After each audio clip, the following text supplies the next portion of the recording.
চলো এবারে আমরা অ্যাক্রস এবং থ্রু এর ব্যবহার দেখে নিই। অ্যাক্রস সাধারণত আমরা এক সাইড থেকে অন্য আরেকটা সাইডে যাওয়ার ক্ষেত্রে ব্যবহার করি। যখন কোনো বস্তু বা ব্যক্তি এক সাইড থেকে অন্য আরেকটা সাইডে যায় তখন আমরা অ্যাক্রস ব্যবহার করি। তবে এই ক্ষেত্রে মনে রাখা লাগবে আমার যে সারফেসের উপরে দিয়ে যাবে সেটা অবশ্যই 2 ডাইমেনশনাল হওয়া লাগবে। 2 ডাইমেনশনাল বলতে কি বোঝাচ্ছে? 2 ডাইমেনশনাল বোঝাচ্ছে যে এর একটি জাস্ট প্রস্থ এবং দৈর্ঘ্য থাকবে, অর্থাৎ যার দৈর্ঘ্য এবং প্রস্থ থাকবে এরকম সারফেসকে আমি বোঝাচ্ছি। দৈর্ঘ্য এবং প্রস্থওয়ালা সারফেসের মধ্যে রয়েছে যেমন আমাদের ফিল্ড, তারপরে রয়েছে আমাদের ব্রিজ এবং কি রোড। এগুলো হচ্ছে আমাদের 2 ডাইমেনশনাল সারফেস। অন্যদিকে আমরা যখন থ্রুর ব্যবহার করব, থ্রু হচ্ছে কোনো কিছুর মধ্য দিয়ে যাওয়ার ক্ষেত্রে আমরা ব্যবহার করি, অর্থাৎ কোনো কিছুর মধ্য দিয়ে যাওয়ার ক্ষেত্রে আমরা সেটাকে ব্যবহার করি। এই ক্ষেত্রে এর সারফেস হতে হবে 3 ডাইমেনশনাল।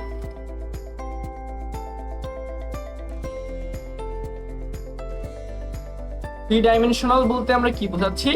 3 ডাইমেনশনাল বলতে আমরা বোঝাচ্ছি এর একটা দৈর্ঘ্য, একটা প্রস্থ থাকার পরেও এর একটা উচ্চতাও থাকবে, অর্থাৎ দৈর্ঘ্য থাকবে, প্রস্থ থাকবে এবং উচ্চতাও থাকবে। অর্থাৎ এরকম সারফেসের মধ্য দিয়ে গেলে তখন আমরা থ্রু ব্যবহার করব এবং 2 ডাইমেনশনাল কোনো সারফেসের এক পাশ থেকে অন্য পাশে যাওয়ার ক্ষেত্রে আমরা অ্যাক্রসের ব্যবহার করব। চলো কয়েকটি উদাহরণের সাহায্যে বিষয়টি আরো ভালোভাবে ব্যাখ্যা করা যাক। He walked across the road, অর্থাৎ সে রোডের এক পাশ থেকে অন্য পাশে গেল। সো মনে করো এটা একটা রোড। সো এখানে একজন ব্যক্তি ছিল, যখন এটাকে এভাবে পার করবে অর্থাৎ এক সারফেস থেকে অন্য পাশে যাবে তখন আমরা অ্যাক্রসের ব্যবহার করলাম। চলো আমরা এখন একটা উদাহরণ দেখে নিই থ্রু এর।